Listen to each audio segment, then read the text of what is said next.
Welcome to the Red Couch Live, and as you can see, we are not on the Red Couch. No, we're in a We're in a bedroom. We're live. We're very live. Okay, and it's kind of a funny camera angle we got here. I know, So but we had to improvise. Yeah, we had to improvise. Why? Because we're on the road. We're on our way to Texas. We stopped in Little Rock, so here we are in Little Rock. So it's a little bit of, like when you reach forward like that, your hands get like big, like you've got monster Yeah, like hands. you have big hands. Like This could be like a sci-fi movie. sci-fi anyway, you know. What was really cool though today when we were driving, it was just about a month ago when I had this whole big health siege that happened. And we drove through the area where it had the Chick-fil-A. Oops, shouldn't have said that. Where we had not the beef. And then we moved on to where all of a sudden I started feeling the attack. And then we continued on until we got to the exit where we got off that we could get some help. And the Lord guided us to a hospital. Yes. The rest is history. It was definitely divine direction. But I want to tell you something. There was something so precious about that because, that was a life and death thing for me. And to go the exact same path less than a month from when it happened. Yeah, but hey, here's the most important thing. If I can, Did you interrupt me? Yeah, if I can cut you off. The most important thing is this, that we live in mainstream miracles. Yes, we do. Okay? I mean, people say, well, I heard from God, I heard from God. Okay, and that's true. People hear from God all the time. But for every time that you hear from God, the Holy Spirit will save your hinder parts 20 times. Yeah. Now, we're in the hospital, and she's got a torn, Perforated bowel. a perforated intestine. Yeah. Especially bad because it's in the small intestine, not the large intestine. So every single person is absolutely thoroughly convinced that the only way they're going to fix this is they're going to have to go in, they're going to have to do surgery. And, the surgeon was gracious. He kept saying, well, I don't want to do it. I hope we don't have to do it. But I knew, and he knew, and everybody knew that he thought he was going to have to do it. And he knew that I had several days in front of me in the hospital, in a bed, which has never happened to me in my life. But the truth of the matter is what happened to Sherry Lee was the Lord healed that tear in her intestine, and he did it miraculously so that she didn't have to have surgery. As a matter of fact, when they did, what do they call it? The CAT scan? Yeah, they kept doing CAT scans. They did like 3 or 4 CAT scans to see what was happening down there, to see the progress, whatever. And after they did that one CAT scan, they came back and said it's completely closed, it's completely healed. It's sealed up. Nobody could believe it. It was like... So it has been a day of praise today, a day of rejoicing and thanking God for just loving me so much that he would see fit to let me go on, and not bring me home. And I was okay. If he wanted to take me home, I was okay with that. I told him that. But the real example of God's love for you was when he brought me into your life. See, when he have you ever noticed it always goes back to him? I mean, really, it always goes back. I'm just, got to have a little levity here. Well, sitting around talking about your torn intestine. No, I was having a time of rejoicing. And if you'll look on Facebook, you'll see that I did a testimony about it today. I talked about a song that I was able to do the demo for 50 years ago. I mean, almost 50 years ago, called I'm a Miracle, Lord. And I found it today on YouTube. And so I posted it. I didn't even know it existed out there, but it was. And that's another thing. If any of y'all out there want to experience any of Sherry Lee's music, which is a great thing to experience, just go to YouTube, type in the name Sherry Lee, and they'll just start popping up. All kinds of music videos that you can watch. Yeah. And you can see your little Sherry Lee praising the Lord. And let me tell you, that brings me to a point. This is an important point, because it's really kind of where we're going tonight. The music that I did and that is out there, I'm very grateful for. And I'll tell you why. Because today, I don't do music. I've had some esophageal problems. I have some things with my vocal cords that don't allow me to do it. But you know what? My music is still there because it was taped, it was recorded. And so and I believe music that God gives to his people, I believe that music will be sung throughout eternity. So it's a pretty cool thing, You know, to participate in that. In defense of Shirley, okay, when her music was over, it was over. Okay, it was over, and she realizes now that she can't sing the way she used to sing, that she does have vocal cord problems and stuff. So she came to the realization that it's over, and when it's over, it's over. And so she what didn't try. She didn't. Wait a minute. She didn't try to keep doing it. No. She didn't get up in front of the people and crow and sing badly and sing out of tune and struggle. She didn't do that. She said, "Look, it's over. It's a new season. It's a new season. What's God going to do? What are we doing now? Well, we're doing what we do. We do the Red Couch. We do ministry. We do counseling. I do a lot of writing. We do a lot of things. Which, but of course, you know that. but the music part of her life is over. Yeah. One of the biggest, and what the Lord wanted us to speak about tonight, our third night in a row. Third night in a row, which we never do. But see, God keeps doing stuff that he's never done before. Behold, I will do a new thing. Now it shall spring forth. Shall ye not know it? He said, I will make a way in the wilderness and rivers in the desert. Do you know that we're doing a new thing? But here's the gig. Here's what the Lord wants to talk about. We see in the body of Christ dozens and dozens and dozens of people who they just can't get over it. They don't know that it's done, and they just can't get over it. And it's not just music, and it's not just ministry, and it's not just your lifestyle, and it's not... See, so many things are done, and so many of us fight against it. Yeah. We don't want to say it's done. We don't want to say it's over. We keep trying to resurrect it. We keep trying to do this when actually it's dead. And another reason for that is because that has become the comfort zone. That is the place we feel most at home. Because why? Because there is tremendous fear in the unknown. And so if you have to leave what you've done in the past and you've got to go somewhere else, first of all, you never leave your past because your past stays with you as a part of the foundation of what you're going to do next. It's never going to go away. But if you have to actually step out there and try something else and do something else, it can be daunting for people who don't know anything else.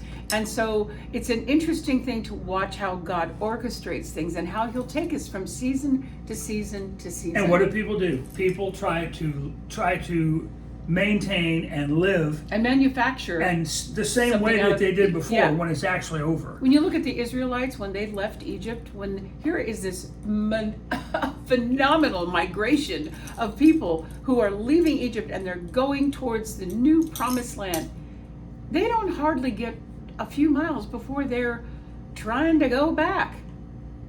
They were slaves. They were slaves. They were treated horribly, and yet they wanted to go back. Why? Because that's where the onions were. That's where the garlic was. That's where the leeks were. I can understand that. I like food too.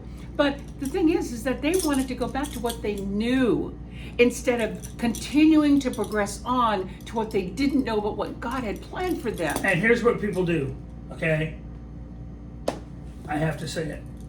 People continue to live a lie because they can't realize that that part of their life is over. That part of their life is dead. It's gone. Okay? And it makes no difference what you're doing in your life. I want you just for a second, you're watching the Red Couch. We had hundreds of people watch the episode last night. I want you just to plug yourself into the equation. Just say, how do I fit into this?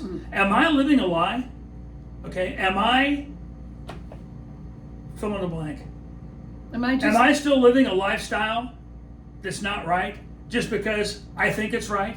Let me tell you something. When everybody that you know, well, I won't say everybody, because the only people who agree with you on this stuff is those people in your circle of influence, right? I mean, you got these people in your circle of influence. You might even find a church that agrees with you, okay, that wants to jump into your circle of influence. But when 90% of the people in the world, 90% of the people you know, 90% of the people who are speaking into your life, 90% of your family, your relatives, your buddies, your pals, the people you work with, are in disagreement with what you're doing, maybe you should take a second and say, Hmm. the Bible says that there is success in the counsel And wisdom. of many. Yep. It's in the Proverbs. Look it up.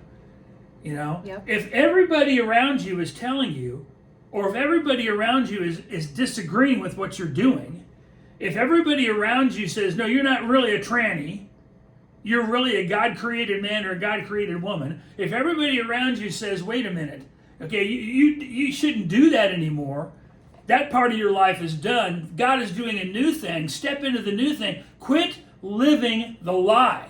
Quit living lying in the to past. yourself. Yeah. That's listen.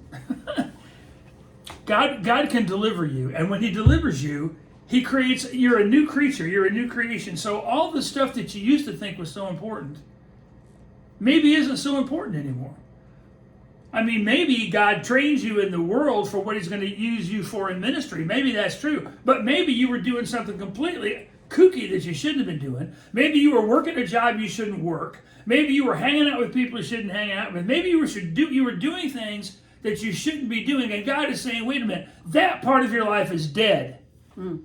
Don't coddle it. Mm-hmm. Don't make excuses for it. Crucify it. Get rid of it and move on. Because if all the people in your world, other than that little circle of influence of people that agree with what you're doing, they think it's great. Or doing it with you. Or mesmerized by it. Or just think that you're just, I mean, talk about music, for example. There's all kinds of people that are running around doing music, still doing concerts, and they can't sing anymore. It's obvious they can't sing anymore. They talk half the words, or they avoid the hard parts, or they avoid the high notes. As a musician, there are many times when I will listen to somebody who's doing a live concert on, XM radio or something like that. And I'll listen to it and I think, no, you really shouldn't do that. You should just go away quietly and go out on top instead of going out like you're going out right now, because this isn't attractive. It's not good. And we hear it all the time. And it has to do, we can run the gamut of what it all includes. Okay, King David, right? Y'all know the story. So King David, and Shirley came up with this today. I thought it was really good. I mean, King David does bad stuff.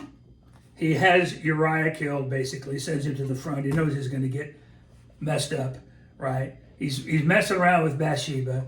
Once Uriah's gone, he marries Bathsheba. They have a baby, right? And God's not happy about it. In fact, God is upset about it. And David's a pretty important person in God's life.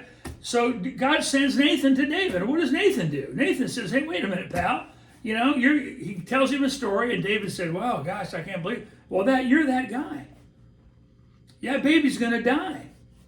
So David gets on his face, sackcloth and ashes, starts praying and everything for the baby, praying for the baby dies anyway. So then David gets up. He's been praying. The baby's dead. What does he do? He says, I need some food. So they bring him some food. He's sitting there. He's chilling out. He's eating. And all of his people around him are saying, what are you doing? He did more than that, though. He didn't just get up and eat. He got up. He took a bath. He got dressed. He had been mourning. He had been grieving. He had been crying and praying out to God to heal his sick baby. But when the baby died, and Nathan told him the baby was going to die, he said, is the baby going to die? And he said, yes, he is. So he grieved and prayed that God would change his mind and let the child live. And during that time, he did all of his mourning. He did all of it. But when that baby died, nobody could understand why he did what he did. He got up, like I said, he got dressed, he had a bath, he combed his hair, he looked like a normal person. And then he went and he worshiped God because he was repentant. When Nathan came, he said, I have sinned against God. He went out and he worshiped the God who he was best friends with. Remember, he was the one that was a man after God's own heart. And then he came back, and that's when he ate. That's when he said, I'm hungry. And they fed him. But nobody could get it. And what did all his people say? What are you doing? What are you doing? What are you doing? What are you doing? See, he said, wait a minute. He said, the baby's dead. It was a new season. I can't bring him back. Yeah. He's gone. He had to let the death be the death. He said, it's done. Over. It's done. Over. Yep. Move on with the living. That's right. So what did he do? He went back to Bathsheba, restored relationship, and they ended up having another baby, Solomon, and he realized that part of the situation was over. It's done. Yeah. So what we have to do in the body of Christ is we have to have a David experience. That's right. We have to let go of the stuff that's dead. We have to put it behind us. We have to forget about it. It's the past, and we have to accept what God is going to do in our future. You know, we worship God and let Him lead us to where He's going to lead us. We were watching some film, or maybe it was a series the other day, but it was about something that happened in the fashion industry. And this woman, Coco Chanel, actually said this: in order for something new to happen, you have to let something else go. I wrote that down because it is profoundly right. In order for something new to happen, you have to let something old go. In this case, you got to let death be death. And then you can move into the new season. And life is full of seasons. The year is full of seasons. Life is full of seasons. We live through seasons, one after another, after another, after another. We don't stay in the same season all the time. And that's okay. It's not something to fight. It's something to embrace. That past thing that you used to do, I don't care what it was. Maybe you were in music, maybe you were in industry, whatever. But that past thing that you used to do then becomes an idol when you try to hang on to it. That's right.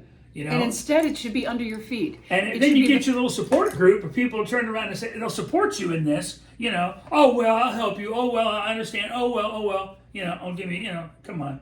You know, when you click, who? Jonah. Jonah's in the belly of the fish. What does Jonah say? He goes through all this. He's in the rotten, stinking belly of the fish, right? And he gets down on his knees to pray. He thought, sure, he was done. If you were in the belly of fish, what would you think? You'd be thinking you were done. So what did Jonah say? He said, they that cling to worthless idols forfeit the grace that could be theirs. The problem is when you cling to the past, when you cling to what's over, when you cling to what's dead, you know? You know, it's like trying to do mouth-to-mouth resuscitation on a corpse. It is. And it's so unhealthy, and it's so unproductive. Listen, I know one person, right, who, I'm not going to say, but they lost a child. What do? They don't change anything in the bedroom. They don't throw in any of the clothes. They set a table place for him every night at the table, right? They just can't get over it. They just can't move on. You know, they just can't say, wait a minute, that's over and I'm going to move on. You know, we lost a child. It was terrible, but guess what? You move on. You know, you can't live in the past. That's gone. It's a new day. It's a new season. Every day is a new day.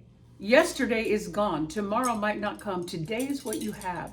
And it's most important that you embrace and you grab hold of this day, that you will not waste time. Time is a commodity. Time is a gift. Time is something that God has given to us to use for good, not to squander and not to look back on and wish we could be there. Don't be the Israelites looking for the garlic and the leeks and the onions. Walk through the valley of the shadow. Yes. You don't hang out in it. No. You walk through it, you know? Because if you don't, if you cling on to the past, if you make that your idol, whatever you used to do, whatever used to be, whatever you used to have. I know people that stress over they lost a home or they lost a job or they had no. You got to let it go. Because when you stress about that and that becomes an idol, what do? Then you forfeit the grace. You forfeit what could be yours. You forfeit the plan that God has for you. Right. You forfeit the behold, I shall do a new thing, God says. It's going to spring forth. Shall you not know it? The reason people don't know it is because they can't realize that the old is gone. Behold, all things have become new. Yes. Yes. Somebody needs to hear this today. Somebody needs to I know a lot of people that need to hear it. Well, you know there are, but I mean... I needed to hear it. You know what? We sold our loft. I love that place, man. I love that stupid loft. I loved it. We lived in it for 20 years. I loved it. I loved it. I loved it. And we sold it. And I didn't really want to sell it, but we sold it. And it just took me forever. I was such a baby about it. I still say to Shirley, wait, we should have sold that loft. You know, no, Alan, it's gone, it's done, it's over, move on. The loft. I have two life philosophies. The first one is run to the peace. Run to the peace. The second one is don't look back. People ask me, do you miss the loft? No. No, I don't. Case in point. I can remember it, but I don't miss it. Case in point. Abraham says, if you can find 50, if you can find. He kept saying it. 10. Finally, God said, look, you're not going to find 50. You're not going to find 10. He said, get Lot, get his wife, and get out of there, because I'm destroying the city. See, and when it's done, it's done. But what happened to Lot's wife? She had to look back. That's right. Because it wasn't done for her. She had to look back at what happened to her. Pillar of salt. You know the story. Yeah. Okay? There's no future in looking back. No. There's no future in trying to hang out with the dead. There's no future in trying to make something what it used to be today, because that was then and this is now. And now is all that matters. Now is all that matters. Why are his mercies new every morning? Because we need them. If it doesn't matter. If it doesn't matter. We need them every morning. We do. Anyway, we love y'all. And here we've been. Look, this is dedication. Night 3, we're in a hotel room. And here we are.